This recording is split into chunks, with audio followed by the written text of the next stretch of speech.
Good morning बच्चों, कैसे हैं आप सब। एक बार फिर से स्वागत है आपका आपके प्यारे से यूट्यूब चैनल कोटा केमिस्ट्री पे।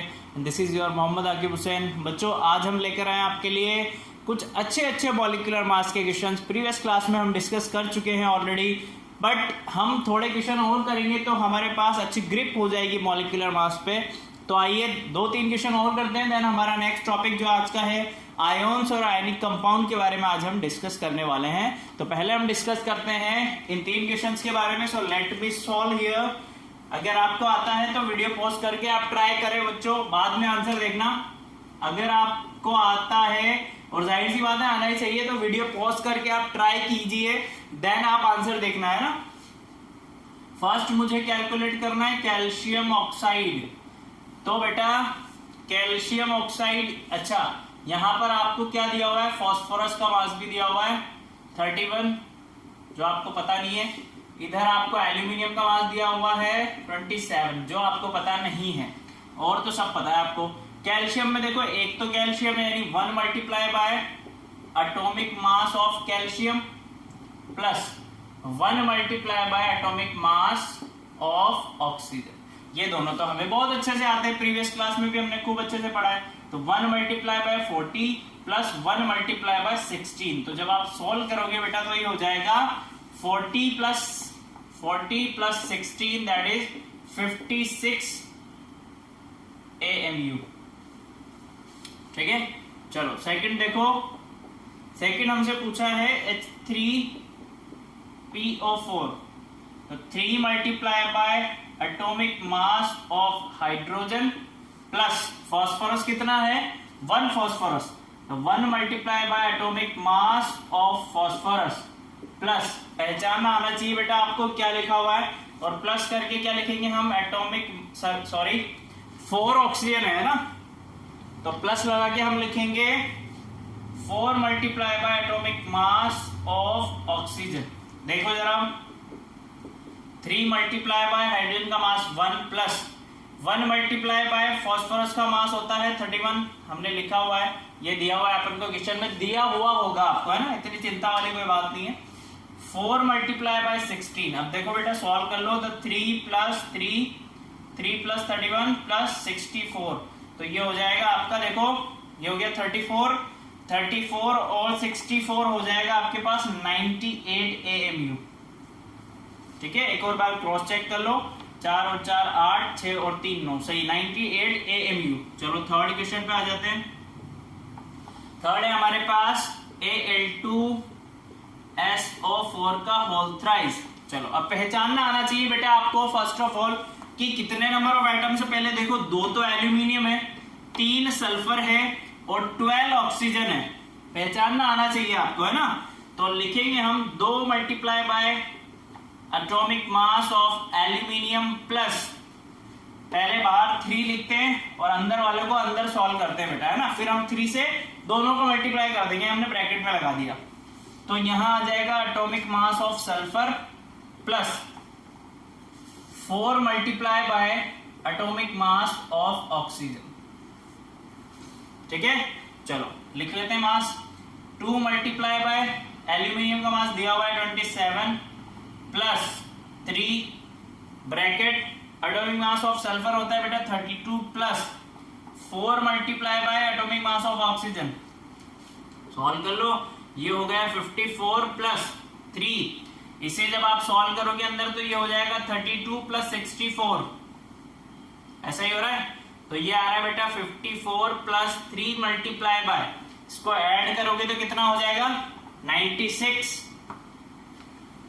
2 और 4 6, और ये हो गया 96। अब इसे सॉल्व कर लेते हैं हम। ये हो रहा है 3 6 कितना होता है भाई, 18 का 8 कैरी किया 1, और ये हो गया 27 और ये 28। सही है, चेक कर लो एक बार। 3 6 18 का 8 कैरी किया 1, 3 9 27 और 1 28। अब इन दोनों को ऐड कर लो, कितना आ रहा है, ये आ रहा है 8 और 4 12 का 2 कैरी किया 1, 9 5 14 का 4 कैरी किया 1, यह आ जाएगा बेटा 344 AMU।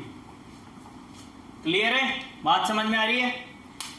तो यहां पर आपका मॉलिक्यूलर मास वाला सारा क्राइटेरिया कंप्लीट हो चुका है। आ जाओ जरा अब हम डिस्कस कर लेते हैं आयंस के बारे में। आयंस, तो बेटा आयंस होता क्या है?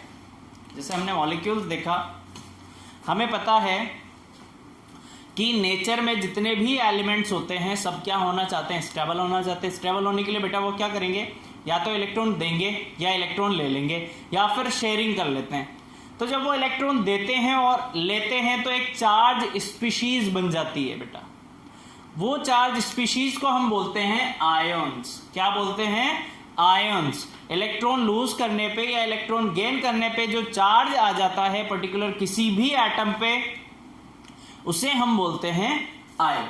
या एक और डेफिनेशन की अगर हम बात करें तो किसी भी ग्रुप ऑफ एटम्स पे या नंबर ऑफ एटम्स पे जो टोटल चार्ज होता है वही आयन होता है।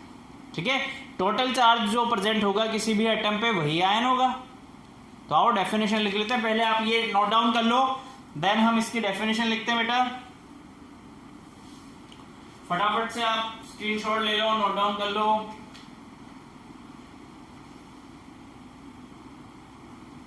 देखो बेटा, हमें लिखा है आयंस के बारे में कि अभी आपको बताया था कि आयंस क्या होता है? जो total number of charge present होता है या ग्रुप ऑफ एटम्स पे या एटम्स पे, वो क्या होता है? आयंस होता है। तो देखो जरा, हमने दो डेफिनेशन यहां पर लिखी है। पहला, चार्ज स्पीशीज ऑब्टेन्ड बाय, जो चार्ज स्पीशीज बनती है बेटा, कैसे बनती है?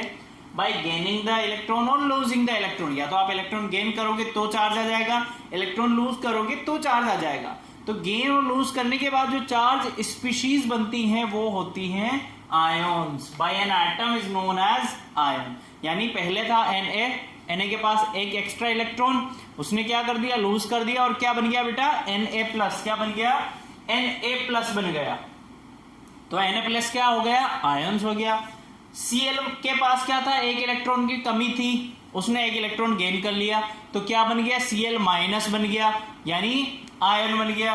ठीक है, तो आयंस आर द एटम्स और group of atoms which have a net charge on them.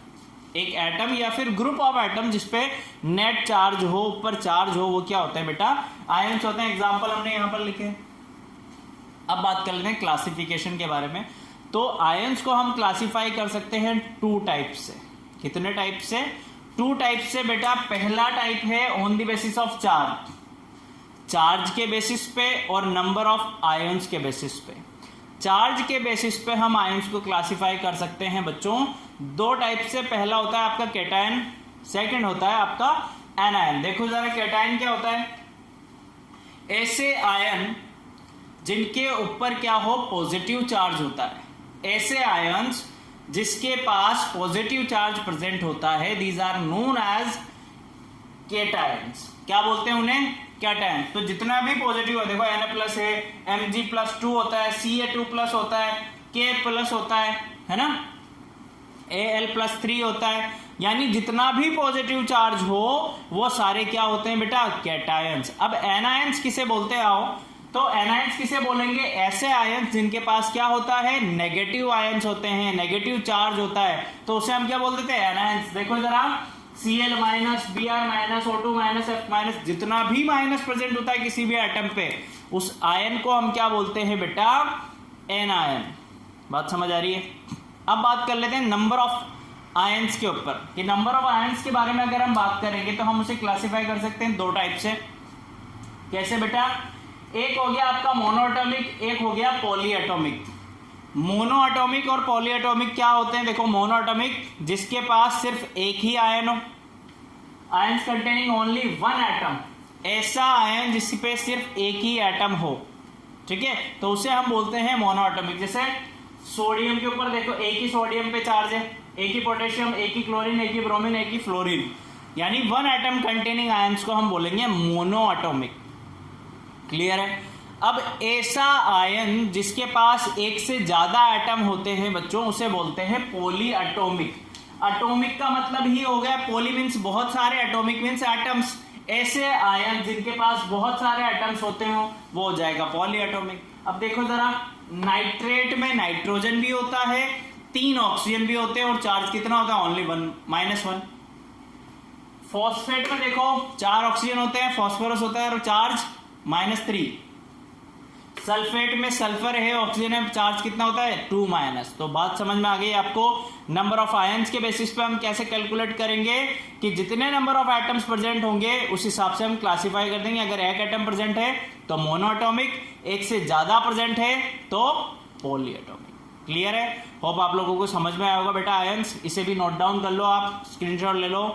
फिर नेक्स्ट लेक्चर में हम डिस्कस करेंगे ग्राम एटॉमिक मास के बारे में और ग्राम मॉलिक्यूलर मास के बारे में।